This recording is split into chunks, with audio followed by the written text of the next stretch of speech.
Welcome to Let Me Fix This. Enjoy the video. You start by getting both devices ready and connected to the same Wi-Fi network. This is the single most common cause of failure, so check it first. Next, enable mirroring or casting on the TV from settings. On many smart TVs, this toggles the receiver service. Once done, open the screencast, AirPlay, or Smart View control on your phone or computer and pick the TV name. Make sure the device has updates installed and enough battery to avoid interruptions. After selecting the TV from your device's cast list, you'll see a brief handshake while the devices negotiate codecs and resolution. This step sets quality and latency.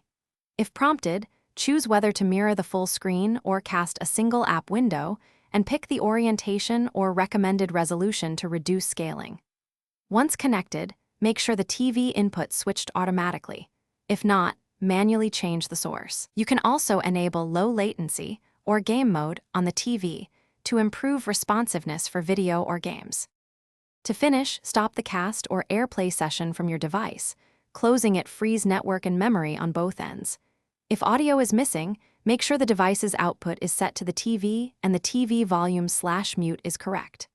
Now, one key troubleshooting tip. If pairing fails, restart the router, then reboot the phone/tablet and TV. This clears network caches and often fixes discovery or handshake problems.